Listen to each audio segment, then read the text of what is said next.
What is going on, YouTube? Welcome back to Fireside Rangers. I'm your host, Eric Wilson. Today, joined by my co host, Will Cohen. Today, we're going to be doing a little bit of a discussion on everyone's favorite bruiser, Matt Rempe.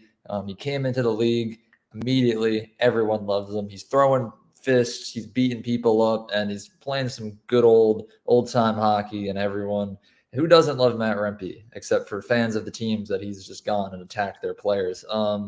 But at the end of the day, as entertaining as he has been, the 2024 playoffs are pretty much just right around the corner. And there's been a little bit of a debate on whether or not Rempe should remain on the roster come playoffs. Obviously, he contributes a lot to the team, but given the fact that he's currently in the middle of a suspension for some of his pretty not so smart plays. He might be a little bit of a risk, but we'll dive deep into that throughout today's episode. Before we do, make sure you like, subscribe, ring that bell so you don't miss notification. If you're watching us on Apple or Spotify, be sure to give us a 5-star review.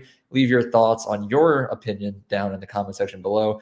If you're Peter Laviolette, is Matt Rempe on your playoff roster, or would you go with someone else? And lastly, be sure to follow us on all of our social media platforms at Fireside Rangers.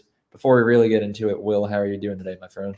I'm doing good. Just got off a phone call with an NFL scout, which is really cool. Which was really cool to pick his brains about. But Rangers play tonight. I was at the game on Tuesday. That was I went through the 5 stages of just of grief, like just not even grief, but just like I was happy, I was sad, I was angry, I went through every emotion. That's what it was. I went through every emotion. That was an awesome game. Felt like a playoff atmosphere, but holy crap, I was on the edge of my seat. My heart dropped into my stomach. It was a crazy game. But it was an awesome game to go to. Yeah, it was an incredible game. Igor Shesterkin with the shutout, going for his third straight shutout tonight. I'm not going to give an opinion on whether or not that'll happen because this video will be posted after that game takes place tomorrow morning. And I don't want to jinx anything because I know everyone will come after me in the comments. So I'm just going to say, let's go Rangers. Not even going to talk about Igor today. Let's talk about Matt Rempe. I guess we'll start with the pros, right? In my opinion, Matt Rempe brings something to the Rangers that we haven't seen in a very long time, which is that level of physicality. We've seen it in the past where the Rangers enter the playoffs and they just get outplayed by teams. Look at last year, for example, against New Jersey. The Rangers were the clear-cut favorites heading into that series. They had more talent, more skill, they're much better players. But New Jersey skated harder, they skated faster, they were more physical, stronger, and the pretty boy Rangers couldn't get it done in the first round last year. Matt Rempe kind of reminds me of what the Rangers wanted Ryan Reeves to be, except Ryan Reeves was kind of a little old, washed up, didn't really do much. And then nowadays, Matt Rempe's out here beating him up. So kind of just that physicality you bring. Yeah, he's the type of guy that can change the momentum of a playoff series with one fight. Let's say Eastern Conference Finals, Rangers down against the Florida Panthers, 2-0 in the series. First game back at MSG for Game 3. Matt Rempe goes out there, just obliterates Carter Verhaeghe, and then boom, all of a sudden Rangers win in 6. Like I think he's the type of player that has the ability to do that. Not to mention the fact that the bottom 6 started scoring a lot more. It's kind of hard for goalies to see the puck when they got a 7-foot giant standing in front of them. He should have, I think, 2 or 3 goals on the year. One of them got taken back. So he doesn't have a lot of points, but he's been producing some consistent offense for the bottom 6. Mm-hmm. That, in my opinion, are the pros to keeping him around. I'll hear you out now on what you think. I think Rempe when he came up and he was fighting, and, he had a fight in his first 4 games. I guess not. It was like 4 out of the first 5 games. You didn't really get to see what his game was about, but it was after that you really started to see that this guy he's a pretty good skater for being 6'8.5", which that you shouldn't be. You should be pretty slow when you're his height. Like, that's uncommon.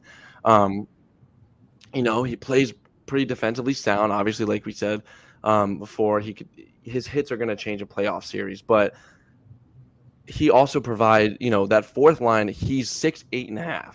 goalies cannot see around him, and a lot of people cannot move him because he is so big. He's like an immovable object. He brings a lot to this Ranger team that many people didn't see at first because he was fighting and he was in the box, and I'm one of those people included. Like I said in our first video about him that I didn't think he was going to stick up in the NHL, and he's made me eat my words. Like I've completely did a 360-degree turn on him, and he's up here to stay. All he has to do is clean up hits, but that's in the cons. So I guess we'll go into that.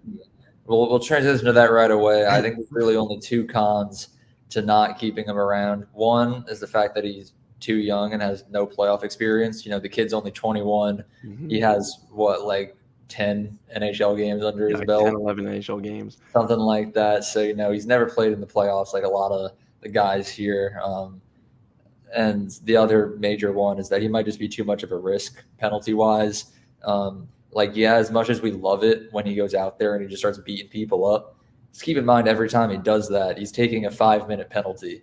The Rangers don't have to kill off that penalty, but they're down a forward for a quarter of the period right there. Yeah. So it's like indirectly affecting them right there. And then, I think he's taken a lot of bad penalties too. The worst one, obviously, being that elbow against Siegenthaler against New Jersey. The worst part is if you just kept that arm down, it would have been a clean hit, would have been a great hit. But nope, he has to lift up the elbow, catch the Siegenthaler in the head. Now he's been suspended for 4 games. Yeah. And, the suspension obviously is bad enough. They have to play without him for the next couple of games. And not to even add on, during that game, the Rangers had to kill off a 5-minute major penalty. The Devils had a 5-minute power play in that game. Now, luckily, it was against the Devils. And the Devils' power play ain't that good this season.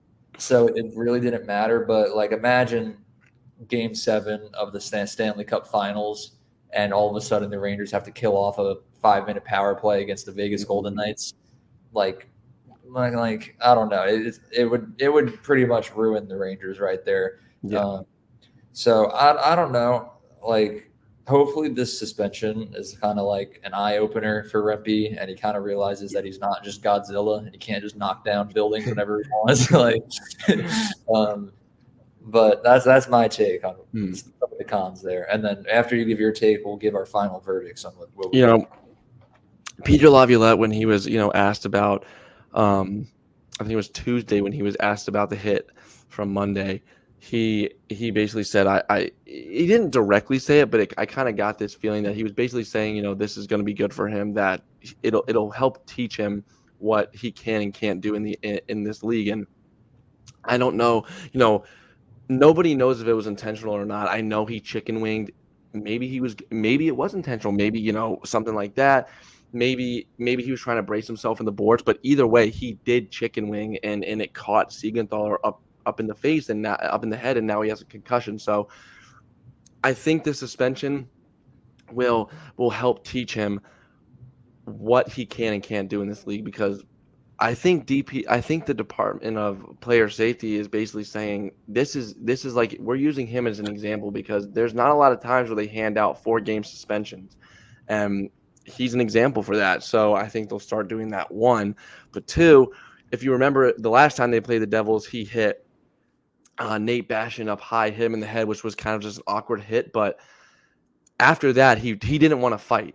He wanted to be able to play. So to me, I kind of feel like it wasn't intentional this time around, but at the same time, it still happened. And you just someone has to sit him down and just teach him what's right and what's the right type of time to hit a player and what's the wrong type of time to hit a player. Because like you said, in a playoff series, if that happens, it can change the tide against a very good team. Like you just said, like the Golden Knights or the Stars, Avalanche, one of those teams like that.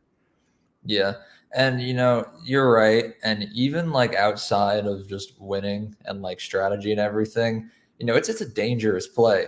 And it's not the first dangerous play that he's made either. I remember in what was his second ever game when he got ejected for a hit to the head. I remember that one 100% was not intentional. That was just the fact that he's almost 7 feet tall. And I don't even remember who he hit, but it was shorter guy, and like all Rempe did was just regular check, and like Yeah. he was so big that his shoulder happened to hit his head. Mm, Whether or not this one's intentional or not, I don't know. We'll probably never know. mm, Probably up for debate, but at the same time, Rempe does need to learn yeah. like his size and how to be more careful. Mm-hmm. Which I guess for my final verdict of should Rempe be on the Rangers playoff roster, I don't think we can give a final assessment yet. If he continues playing like he is right now, I would probably lean towards no. Yep. Like he's too big of a risk, but there is still it's like a little over 15 games left. His suspension will come to an end soon. I think it was tonight, and then one more game Tonight and then 2 more games. Okay, yeah. So just Mhm. 3 more games left, and then I kind of want to watch a couple more games to get a feel of the new Matt Rempe. Did he learn Mhm. his lesson or not? Because if he can keep bringing that physicality and the fights and the big hits without taking as many penalties and Mhm. causing controversy with the Rangers and everything, I'm all for it. Keep him Mhm. in. But like if the playoffs started tonight, I'm gonna probably lean towards no. I'd rather have Johnny Brodzinski, which I guess is one big thing we didn't bring up, is that if Rempe isn't in the playoff roster, the player who would be Johnny Brodzinski. Mhm. So when we say all these things, that is the comparison that we're making: Rempe versus Brodzinski. Obviously, Brodzinski is a great player, but if Rempe can clean up his act, he's got my vote of confidence. Yeah, If I'm in not, agreement.